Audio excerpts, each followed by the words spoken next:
Hi, xin chào tất cả các bạn đã quay trở lại với channel của mình.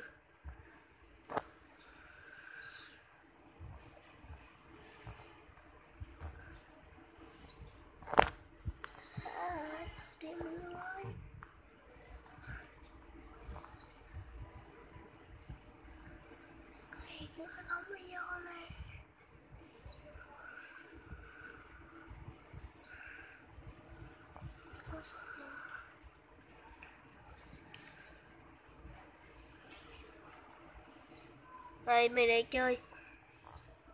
Mình cày để lấy được cái mọi ngay. Chưa có cái mảnh đó. Lấy đạn.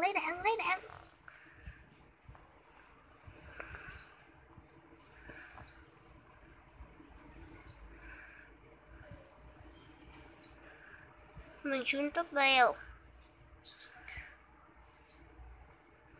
Ui, cái gì mày?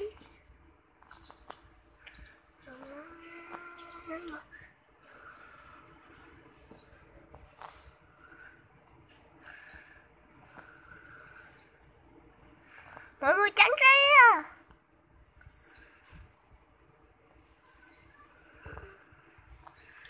Vậy đụng bánh dùm lớn này. Phát đèn phốt.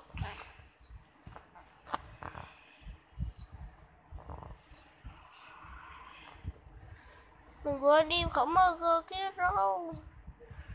Cậu này bánh rồi chứ.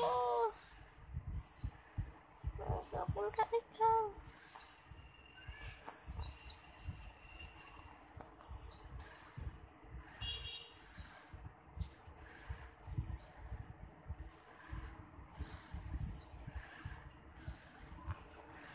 Lấy đạn. Đây. Lục quay. Đâu đấy.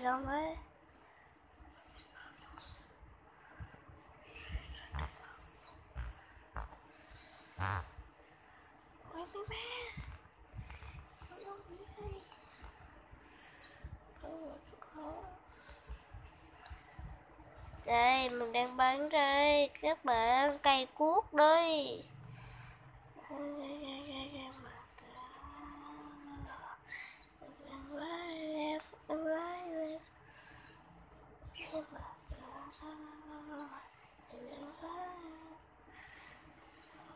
Để tớ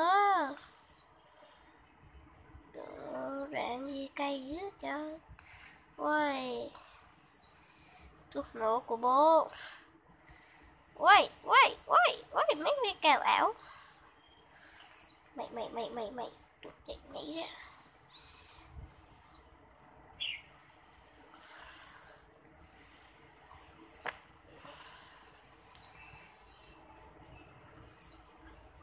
Lấy ai bấm đâu. Nó đâu cho luôn.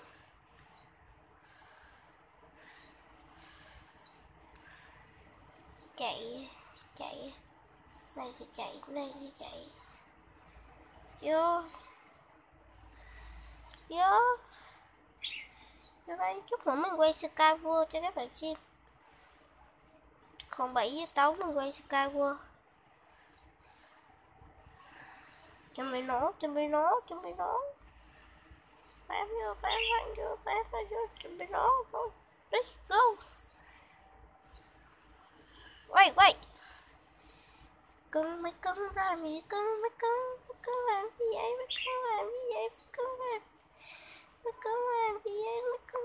gì vậy?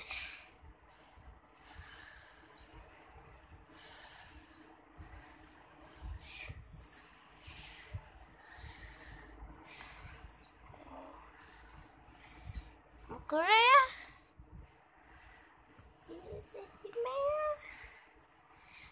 Đổ xuống không?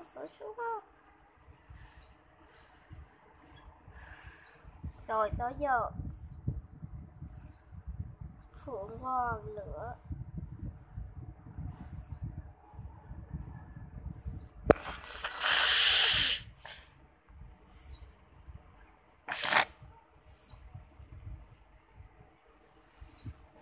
uống sữa. Ơi, né tránh kia. Mấy bạn bắn ấy, mình không bắn được. Mình phải rất mình bắn. Ôi.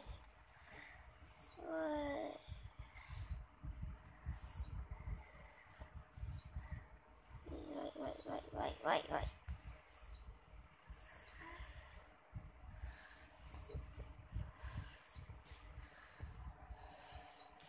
Lấy đạn.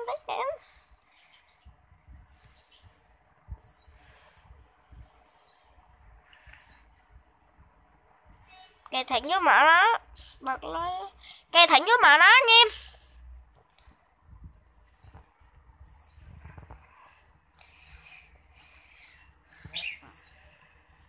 Ôi, đụng nó bay. Coi nó bay. Ôi, lông vũ của nó không. Giết mọi người nhé. Buông.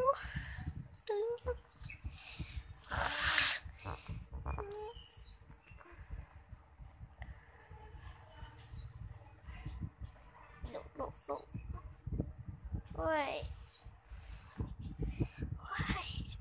Rồi sát. Cảm ơn rồi hồi sinh nha. Đây. Tiếp tục cây cuốc nó đi. Nãy giờ chưa bắn được hạ được nó. Bắn thẳng vô cái mồm nó. Vỡ mồm nó. Nhanh. Nó mất.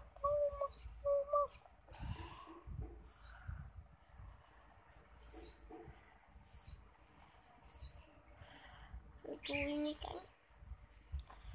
Ui, nó bay hay quét. Chứ tôi bắn ngu ấy.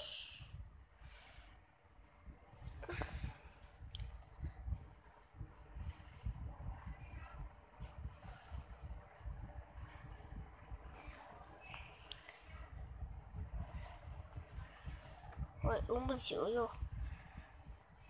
Bao nhiêu mồm nó. Mồm để con.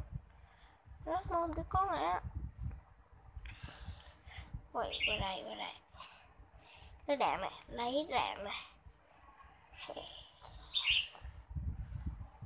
Chuột.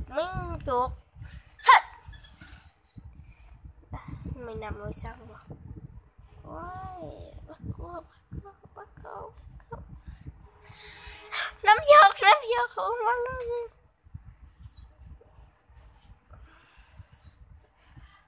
Đó đâu, where are you now? Ôi, đây tôi thấy nó đâu. Thẳng vào mồm nó. Đi chạy qua một phút. Đi cái phiền. Có một phút. Liệu có bắn được. Thôi xin bạn.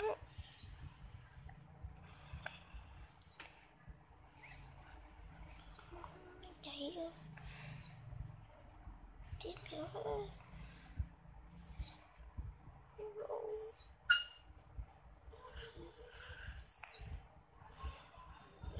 Hết đạn.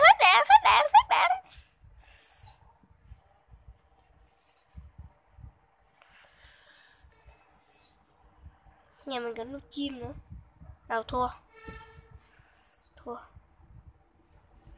Đâu lại đâu. Tìm cho ngu ấy mà. Ít cầm một người thiêu ấy. Nó còn thiêu được. Ok, bắn ra được rồi. Rồi. Để mình quay tay cái thử ra gì đã. Và mình xin tạm biệt các bạn luôn.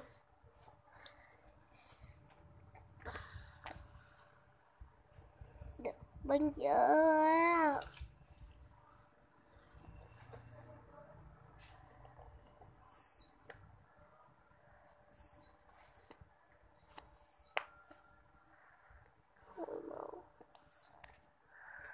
Chào. Thôi bye và hẹn gặp lại tất cả các bạn ở clip sau. Nhớ ủng hộ mình nha. Bye.